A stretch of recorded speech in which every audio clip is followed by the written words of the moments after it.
Hi guys, welcome back to वाई शाइस। I am Ishi and इस वाले वीडियो में हम कोशिश करेंगे कि आपका ये जो चैप्टर है यहाँ पे ख़त्म हो जाए। ये पार्ट 3 है। ओके, क्लास 8 की हिस्ट्री एनसीईआरटी चल रही है गाइस, चैप्टर नंबर 8 उसका पार्ट 3। तो देखो, उस टाइम पे मैंने बता रखा था कि क्लास डिफरेंसेस कितने सारे थे जो ब्राह्मण्स ने बना रखे थे, ब्राह्मण, क्षत्रिय, वैश्य, शूद्र। तो उस टाइम पे जितने भी नॉन ब्राह्मण्स कास्ट के जो लोग थे ना, उनको प्रॉब्लम हुई बिकॉज उन लोगों ने इम्प्रूवमेंट की कोशिश करी बट कुछ हुआ नहीं, मतलब उतना कुछ खास हुआ नहीं। अगर आपके एरिया में, अगर आपके पूरे जहाँ पे भी आप रहते हो वहाँ पे कोई चीज़ें हैं जो एंशियंट से ही चलती आ रही हैं, आप उसको ऐसा नहीं कर सकते कि आप आए कोई रिफॉर्म लेकर के फिर अचानक ही ख़त्म कर दिया। ऐसा हो पॉसिबल नहीं है, ये इम्पॉसिबल है, नहीं हो सकता ऐसा, ठीक है, हो ही नहीं सकता। तो जो नॉन ब्राह्मण कास्ट के जो लोग हुआ करते थे, उन्होंने मूवमेंट ऑर्गेनाइज करना शुरू कर दिया अगेंस्ट कास्ट डिस्क्रिमिनेशन। एंड क्या डिमांड करे वो, सोशल इक्वालिटी चाहिए उनको और जस्टिस चाहिए। ऐसे ही एक मूवमेंट था सतनामी मूवमेंट, जिनको लीड किया था गुरु घासीदास जी ने। ये गुरु घासीदास कौन थे? इन्होंने लेदर वर्कर के बीच में रह के काम करना स्टार्ट किया था, मीन्स उनके बीच में इन्होंने भी अपना लिवलीहुड चलाया था। एंड मैंने पहले भी बताया था कि ये लेदर वर्कर कौन थे, क्या करते थे और इनकी इंपॉर्टेंस क्यों बढ़ी थी। पिछले वाले वीडियो में मैंने बता रखा है, आप उसको देख के आना, अदरवाइज़ ये भी मत देखो। इन्होंने ना, जो लेदर वर्कर्स थे उनका जो सोशल स्टेटस था उनको इम्प्रूव करने के लिए इन्होंने सतनामी मूवमेंट चलाया था। उसके बाद आप देखोगे हरिदास ठाकुर थे, ये थे मतुआ सेक्ट के थे। इन्होंने कल्टीवेटर्स के बीच में रह के अपना लिवलीहुड चलाने का काम किया। इन्होंने भी क्वेश्चन किया उन सारे ब्राह्मणिकल टेक्स्ट को जिन्होंने कास्ट सिस्टम को सपोर्ट किया था। जो आज का केरला है, प्रेजेंट डे केरला है, वहाँ पे इजावा कास्ट के एक गुरु थे, श्री नारायण गुरु। उन्होंने उन्होंने कहा कि आप ये सब क्या कर रहे हो, आप यूनिटी में बिलीव रखो। आइडियल, वो तो ना आइडियल्स ऑफ यूनिटी होता है ना, वो उसमें बिलीव करते थे कि हाँ, एकता में ही ताकत होती है। ऐसे कास्टिज्म करोगे तो कुछ भी नहीं हो पाएगा और बाकी सारी चीज़ें बिगड़ ही जाएंगी, ठीक है। उन्होंने बहुत ही ज़्यादा आर्ग्यू किया था, डिबेट कर रखा था कि आप लोग पीपल को अनइक्वली ट्रीट करते हो, उनके कास्ट के डिफरेंसेस के बेसिस पे ऐसा नहीं होना चाहिए, ये सारी चीज़ें गलत हैं। उनका एक लाइन था, ओरू जाति ओरू मातम, ठीक है, ओरू दैवम ओरू मनुष्यम। उसका कहने का क्या मतलब, मैंने इसमें लिखा नहीं है, ये आपकी बुक में लिखा है, इसको ना लिख के आना पेपर में, बट स्टिल देखो, उनका सिंपल सा सिद्धांत ये था, प्रिंसिपल ये था, one cast one religion one God for human Mankind, sorry human kind. तो जितने भी सेक्ट वगैरह थे ना, उन सारे इन सब के लीडर्स ऐसे थे जो कि नॉन ब्राह्मण कास्ट के थे। ओके, क्योंकि देखो, ब्राह्मण्स ने ही सारे रूल्स एंड रेगुलेशंस बनाए हैं, जिन्होंने जो वो क्लास डिफरेंसेस मैंने बताए थे, सारे ब्राह्मण्स ने ही क्रिएट किए हैं। तो वो क्यों करेंगे ऐसा कुछ जिससे उनकी जो पोजीशन है, उनकी जो आइडेंटिटी है वो खतरे में पड़े? वो बिल्कुल वैसा काम नहीं करेंगे। प्रॉब्लम हो रही थी किसको? जो नॉन ब्राह्मण्स थे उनको। तो उन्होंने सारे मूवमेंट को लीड करा था। ओके, बात करते हैं ना, एक गुलामगिरी एक बुक है, ठीक है, जस्ट अ मिनट। या देखो, जो लो कास्ट जो उस टाइम पे एग्जिस्ट करती थी ना, उनके लीडर्स थे उस टाइम पे ज्योतिराव फुले। इनका जन्म हुआ था 1827 में। उन्होंने क्रिश्चियन मिशनरीज स्कूल में पढ़ा था, वही से उनकी स्कूलिंग वगैरह हुई थी। जब ये बड़े हुए तो इनको साफ साफ दिखने लगा कि ये सारा का सारा जो हमारी सोसाइटी में हो रहा है ना, वो है इनजस्टिस। जो आप लोग कास्ट को लेकर के कर रहे हो कि ये अपर क्लास है, ये लोअर क्लास है, ऐसा होना चाहिए इनके साथ, वैसा नहीं होना चाहिए, ठीक है। तो इनको ना ये सारी चीज़ें बहुत ही ज़्यादा ख़राब लगती थी। जैसे जैसे ये बड़े हुए तो इनको समझ में आने लगा कि नहीं, ये सब तो गलत चीज़ें हैं। तो इन्होंने ये क्लेम किया कि आप लोग जो रूल्स बनाए हो, एक तो वो हैं गलत, और इन्होंने ना ब्राह्मण्स पे ये क्लेम किया कि आप लोग किस बेसिस पे हमसे सुपीरियर आप लोग अपने आप को कंसिडर कर रहे हो। एंड इनका ये कहना था कि ना, वो आर्यंस थे। इनका ये कहना था कि जो ब्राह्मण्स हैं ये आर्यंस हैं, और जो आर्यंस हैं वो हमारे इंडिया के नहीं है, वो आए हैं बाहर से। तो बेसिकली ये जो रूल्स एंड रेगुलेशंस हैं हम नहीं मानेंगे, क्योंकि ये जो आर्यंस हैं वो हैं फॉरेनर, ये बाहर से आए हैं, हमारे सब कॉन्टिनेंट, हमारे इंडियन सब कॉन्टिनेंट के ये नहीं हैं। और जो भी हमारे कंट्री के जो ट्रू चिल्ड्रन हैं उनको ये सब्जुगेट करने का काम कर रहे हैं, ठीक है। और मीन्स जो भी ये आर्यन से पहले वगैरह रहा करते थे, मैं उनकी बात कर रही हूँ। एंड जैसे ही आर्यंस ने अपना डोमिनेंस एस्टैब्लिश कर लिया, मतलब इन्होंने ऐसा बोला कि ये जो ब्राह्मण्स थे ये आर्यंस ही हैं। मतलब उस टाइम पे जब आर्यंस आए थे तो ये ब्राह्मण्स ही हैं जो अपने आप को कह रहे हैं कि हाँ ब्राह्मण्स बन गए हैं। वो ब्राह्मण्स ही थे, वो आर्यंस ही हैं। मुझे पता है समझ में नहीं आ रहा है, बट स्टिल फिर से सुनो। ये कह रहे हैं कि जो आप लोग रूल्स बनाए हो, जो ब्राह्मण्स ने रूल बनाया है, हम उसको नहीं मानेंगे, क्योंकि इनको ऐसा लगता था, ये मानते थे कि जो आर्यंस थे ना, पहले आए थे फॉरेन से, तो वो ये कहते थे कि जो आर्यंस है वो ही ब्राह्मण्स बन गए हैं बाद में जाके, जो ये पहले आर्यंस हुआ करते थे। और हम नहीं मानेंगे क्योंकि आर्यंस फॉरेनर्स थे, ठीक है। ये आए, हमारे जितने भी इनसे पहले जो भी राजा वाजा रहे होंगे उनको उन सबको इन्होंने डिफीट करा। उसके बाद जब इनका डोमिनेंस स्टैब्लिश हो गया, मतलब उसके बाद डिफीट करने के बाद ऑब्वियसली क्या करेंगे, डोमिनेंस ही तो बनाएंगे ना, अपना डोमिनेंस ही तो अपना स्टैब्लिश करेंगे। तो ये कह रहा है कि जब इनका डोमिनेंस इन्होंने स्टैब्लिश कर लिया तो वो पॉपुलेशन को इन्फीरियर ट्रीट करने लगे। पॉपुलेशन जो भी हमारी उस टाइम पे कंट्री पे थी उसको as a low caste people देखने लगे। अकॉर्डिंग टू फुले वो कहते थे कि जो अपर कास्ट के जो लोग हैं उनके पास कोई राइट नहीं है अपना लैंड एंड पावर रखने की, ठीक है। इन रियलिटी जो लैंड होता है ना वो इंडिजिनियस पीपल को बिलोंग होना चाहिए, जो कि पर्टिकुलरली जो लो कास्ट से होते हैं ना, जिनको आप लोग सो कॉल्ड लो कास्ट आप कह रहे हो, ये लैंड वगैरह जो है वो उनको ही देना चाहिए, उस पर किसी भी अपर कास्ट का कोई राइट नहीं है। फिर वो कहते हैं कि जो आर्यन रूल से पहले ना कोई एक गोल्डन एज रहा होगा जहाँ पे जो पीजेंट्स हुआ करते होंगे ना वो अपने लैंड पे अपना काम किया करते होंगे, ठीक है। अच्छा, इन्होंने पीजेंट्स के लिए एक वर्ड यूज़ किया है वॉरियर, इसको ध्यान में रखना कि जो ज्योतिराव फुले जी हैं उन्होंने पीजेंट्स के लिए एक वर्ड यूज़ किया है वॉरियर, ओके। तो ये पीजेंट्स को एज ए वॉरियर कंसिडर करते हैं, अपने इस बुक में लिखा है, गुलामगिरी उन्हीं की बुक है, ओके।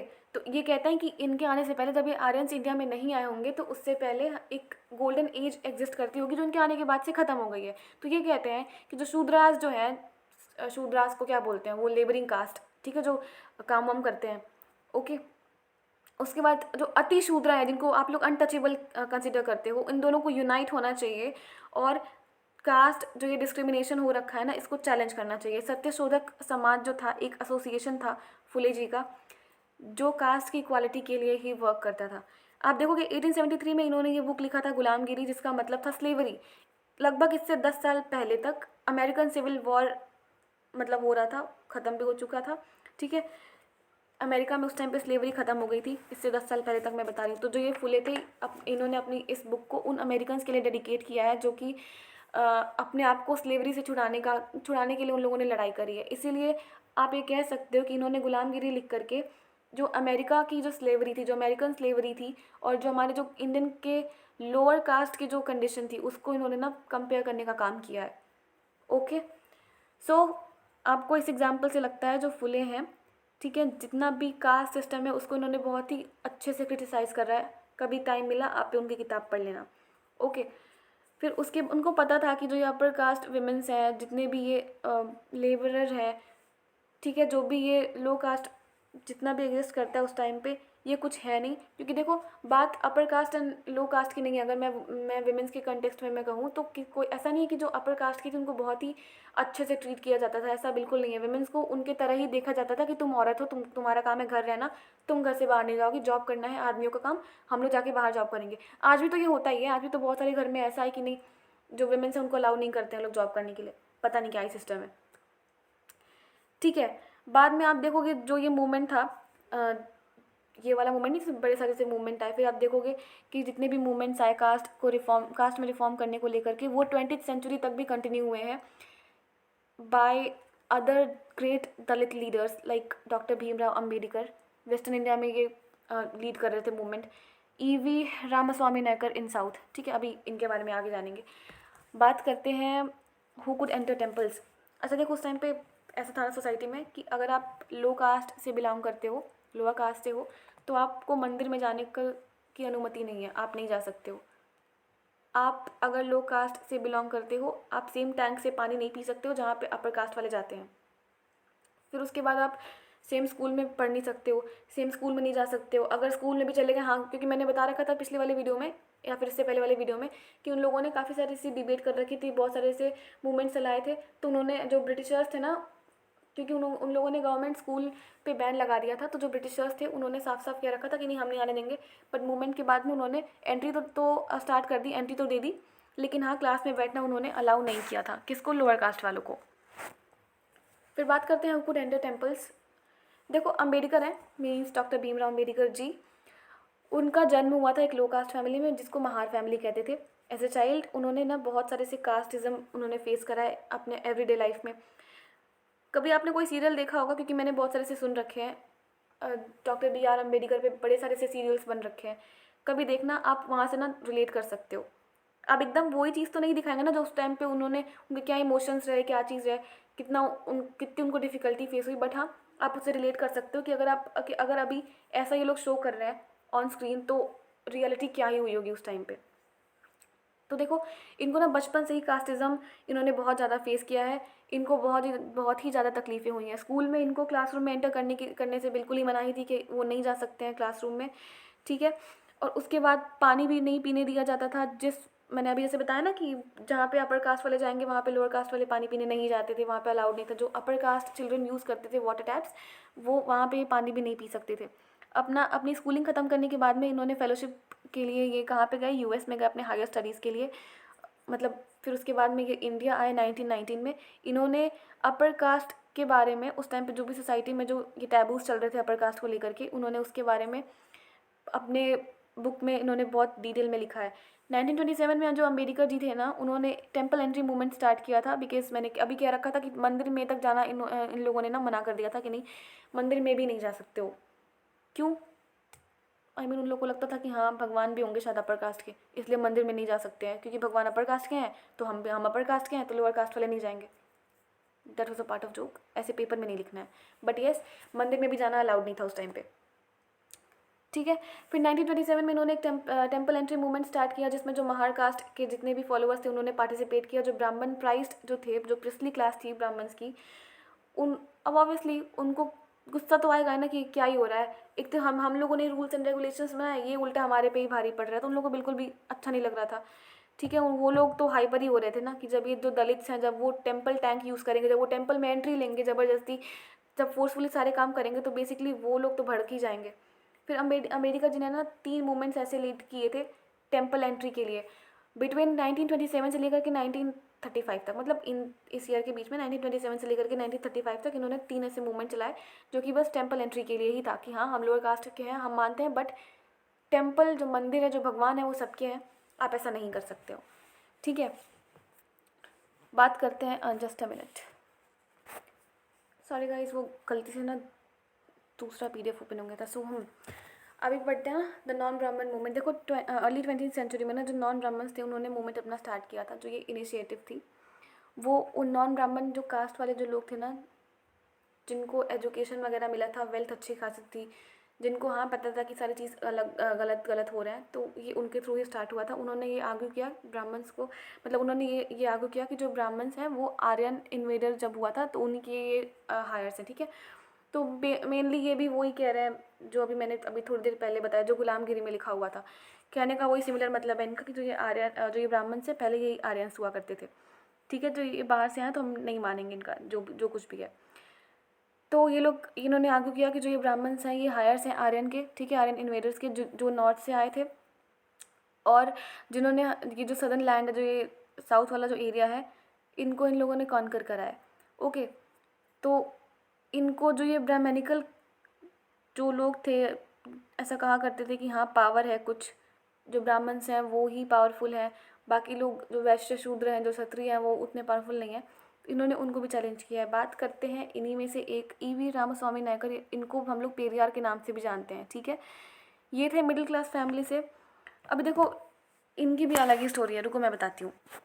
जैसे कि हैं तो ये मिडिल क्लास फैमिली से, बट इनको संस्कृत स्क्रिप्चर का बहुत ही ज़्यादा ज्ञान था, इनको पढ़ाई लिखाई करी थी इन्होंने अच्छे से। इंटरेस्टिंग चीज़ ये है, अलग कहानी ये है इनकी कि कांग्रेस के ये थे मेंबर, ठीक है। जब नेशनलिस्ट जो लीडर्स थे उस टाइम के, जब बुलाया गया मीटिंग के लिए, तो वहाँ पे भी ना कास्ट के बेसिस पे सिटिंग अरेंजमेंट हुई, तो ये चीज़ इनको पसंद नहीं आई।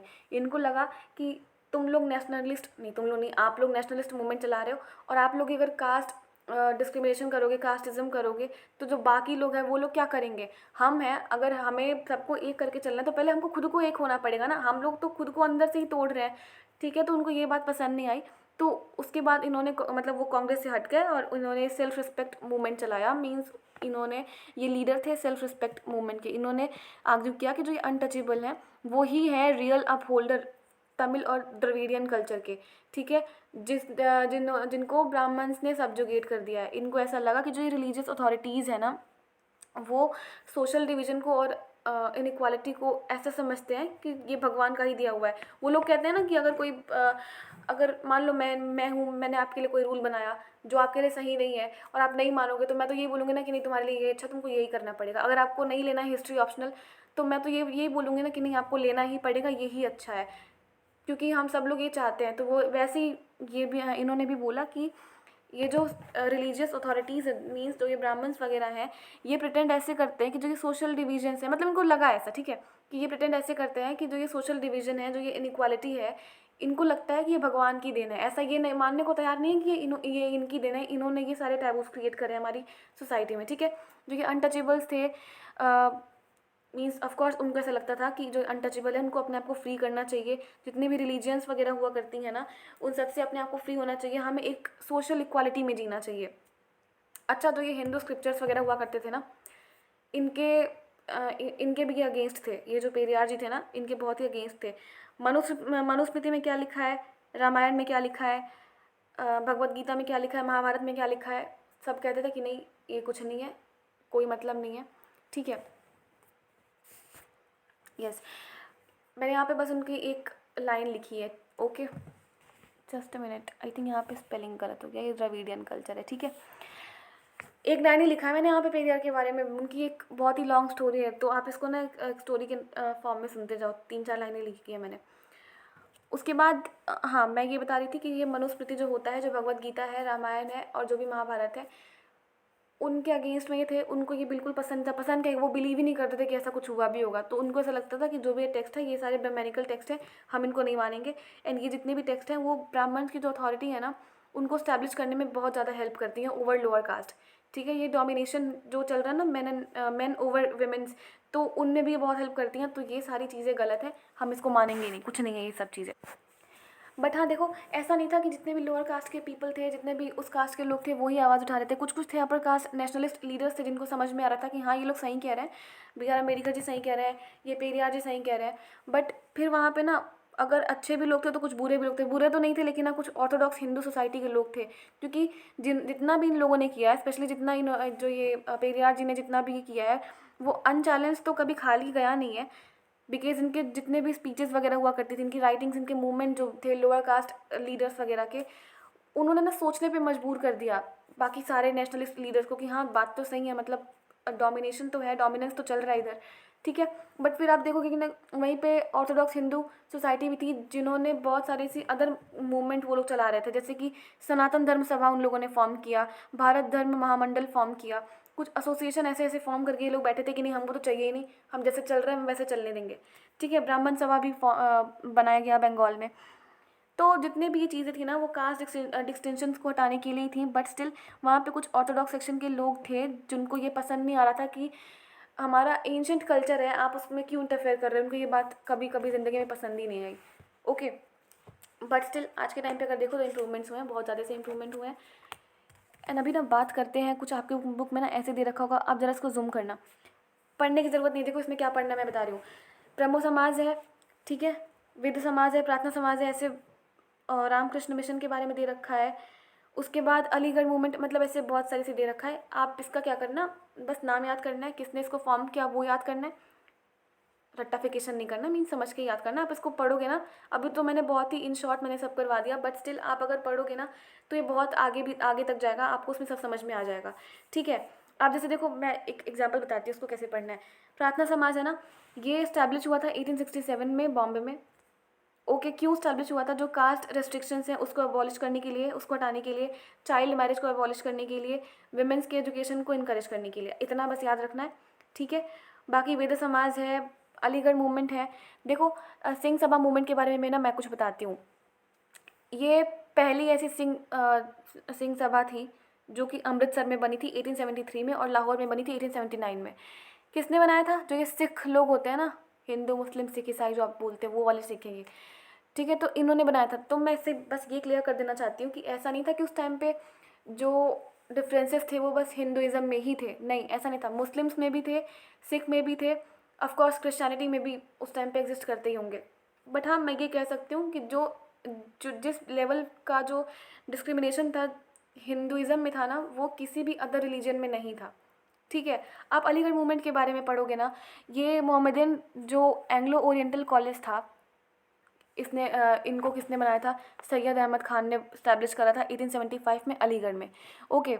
बाद में यही हुआ अलीगढ़ मुस्लिम यूनिवर्सिटी, उसका पुराना नाम है जो भी मैंने आपको बताया। आप इसको जूम करके देखना, आपके पास अगर बुक होगा तो आप अपने बुक में पढ़ लेना, कोई उतना हार्ड नहीं है। आपको बस यहाँ से ना प्रीलिम्स के पर्सपेक्टिव से थोड़ा सा ध्यान देके चलना है, क्योंकि ये तो मैं स्टोरी की तरह तो मैं समझा ही दूंगी कि हाँ ब्रह्मो समाज क्या था, अलीगढ़ मूवमेंट क्या था, बट जो ये माइन्यूट सी डिटेल्स हैं इसीलिए कहा जाता है कि एनसीईआरटी पढ़ के जाया जाता है। ऐसा नहीं कि बिल्कुल आप एनसीईआरटी को स्किप कर सकते हो। तो बेसिकली ये बाद में बना अलीगढ़ मुस्लिम यूनिवर्सिटी। ये मुस्लिम्स के लिए था, बेसिकली ये इस्लाम के लिए ही था। तो अब मैं बस इससे ये बता रही हूँ कि ऐसा नहीं था कि हिंदुज़म में भी में ही बस ये सब सारे टैबूज थे, सारे रिलीजन में थे, बट हाँ हिंदुज़म में थोड़ा पीक पे चल रहे थे, तो वहाँ पे ज़्यादा कुछ एक्स्ट्रा लेवल का हो रखा था।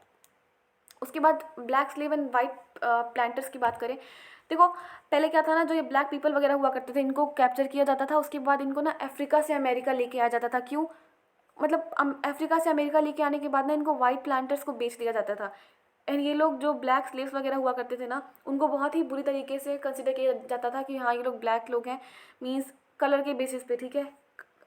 उसके बाद में ये लोग प्लांटेशन, जो फील्ड वगैरह हुआ करती थी वहाँ पे लोग काम करते थे, कॉटन प्लांट्स में, दूसरे जो प्लांटेशन है वहाँ पे लोग काम किया करते थे। बहुत सारे लोग थे जो साउथ यूनाइटेड स्टेट्स में, जो सदर्न यूनाइटेड स्टेट है ना, वहाँ पे भी गए थे। तो बेसिकली काम हम कुछ नहीं था, जो अमेरिका के जितने भी वाइट प्लांटर्स थे वो अफ्रीका से ब्लैक स्लेव्स को लेकर के आते थे, अपने वहाँ काम करवाते थे, उनको ट्रीट अच्छा नहीं करते थे। इसके लिए भी बड़े सारे से मूवमेंट चल रखे हैं। आप जो आपको जब मैं वर्ल्ड हिस्ट्री करवाऊंगी ना, तो बेसिकली ये सारी चीज़ें डाउट क्लियर हो जानी है। इस चैप्टर में कुछ था नहीं, एंड अभी मैंने इसको स्किप इसलिए किया क्योंकि इसमें कुछ इतना इंपॉर्टेंट नहीं है। बस आपको नाम पढ़ना है, किसने फॉर्म किया वो पढ़ना है, क्यों फॉर्म किया वो पढ़ना है, बेसिकली बस इतना ही पढ़ना है। बाकी आएगा तो आप लिख ही लोगे। थोड़ा सा प्रीलिम्स सेंट्रिक होकर के पढ़ना है। इस चैप्टर में हमने अभी तक शुरू से अगर मैं देखूँ तो हमने क्या पढ़ा, मैंने पहले वाले पार्ट में आपको यही करवाया था, डिफरेंसेस वगैरह मैंने बताए थे, किसने क्रिएट किया, क्यों क्रिएट किया। उसके बाद में कुछ रिफॉर्मेशन हुए, कुछ रिफॉर्म्स वगैरह हुए, कुछ ग्रुप्स वगैरह बने, जैसे कि ब्रह्मो सभा बना, ठीक है। राजा राम मोहन रॉय बहुत ही ज़्यादा इंपॉर्टेंट पर्सनैलिटी होते हैं इस वाले चैप्टर के, अगर आप पढ़ो तो रिफॉर्म मूवमेंट्स के बारे में। उसके बाद ईश्वर चंद्र विद्यासागर के बारे में भी मैंने बताया था, इन लोगों ने कैसे कंट्रीब्यूशन दिए थे अपना विडो रीमैरिज को लेकर के, वुमेंस के एजुकेशन को लेकर के, ठीक है। सती प्रथा वगैरह जितने भी बैन वैन हुई है, इन सब में इनका क्या कॉन्ट्रीब्यूशन था, ये सब मैंने करवा दिया। फिर उसके बाद में मैंने वुमेंस के एजुकेशन के बारे में बताया था कि वुमेंस का क्या हुआ कि वो स्कूल जाने लगी, कैसे कैसे क्या प्रोसेस था, कितने लोगों को डिफ़िकल्टीज क्यों हो रही थी, मैंने ये सब भी बताया। उसके बाद में आर्य समाज के बारे में भी मैंने बात करी। उसके बाद वुमेंस जब, ऑफ कोर्स अगर आप पढ़ रहे हो, आप पढ़ाई से कोई नॉलेज कलेक्ट कर रहे हो, तो आगे जाके किसी तो काम में लगाओगे ना। तो इन लोगों ने, बहुत सारी सी वुमेंस ऐसी भी आई जिन्होंने पॉलिटिकल मूवमेंट्स में पार्टिसिपेट किया, इन्होंने अपनी अपनी बुक्स पब्लिश करी, ओके। फिर वो लोगों में ना अवेयरनेस स्प्रेड करने का इन लोगों ने काम किया, ओके। पंडित रामाबाई एक बहुत ही इंपॉर्टेंट पर्सनालिटी हैं, मैंने वुमेंस की जब मैंने बात करी तब, ऐसी बहुत सारी सी लोग हैं जिन्होंने ऐसे कंट्रीब्यूशन दिए हैं हमारी सोसाइटी को इम्प्रूव करने में। फिर उसके बाद हमने कास्ट एंड सोशल रिफॉर्म्स के बारे में पढ़ा था, लाइक अनटचेबिलिटी वगैरह जो एग्जिस्ट करती थी, लोअर कास्ट को कैसे ट्रीट करते थे, एंड कितने सारे से मूवमेंट हो रखे थे, उसके लिए किन किन ने डिमांड किया।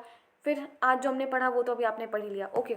बेसिकली इस वाले चैप्टर में था कुछ नहीं, बस रिफॉर्म मूवमेंट्स ही थे उस टाइम पे। अगर मैं इन शॉर्ट में एक्सप्लेन करूँ तो उस टाइम पे बड़ी सारी सी चीज़ें थी जो हमारी सोसाइटी में थी, जो नहीं होनी चाहिए थी। उसके लिए बहुत सारे से स्कॉलर्स आए थे, आए नहीं थे, इंडियंस ही थे वो, ठीक है। बट हाँ, जिन्होंने अवेयरनेस फैलाने का काम किया, जिन्होंने हमें ये दिखाने का काम किया कि नहीं ये सारी चीज़ें गलत हैं, आप इसके अगेंस्ट में आपको आवाज़ उठानी पड़ेगी, ओके। यहाँ पे चैप्टर ख़त्म हो ही गया फाइनली। सो थोड़ा सा प्रमोशन, जो भी एस्पिरेंट सीरियस होकर के यूपीएससी की प्रिपरेशन करना चाहते हैं वो यहाँ पे दिए गए व्हाट्सएप नंबर पे हमारे वाइस सर को कांटेक्ट कर सकते हैं। गाइज नो मैटर आप कब से प्रिपेयर कर रहे हो, बट हाँ एक बार कांटेक्ट कर लो, बेनिफिट आपका ही होगा, ट्रस्ट मी। सो बस आगे इसमें 2 चैप्टर्स बचे हैं, जल्दी वो भी ख़त्म हो जाएंगे। Thank you very much, have a great day ahead.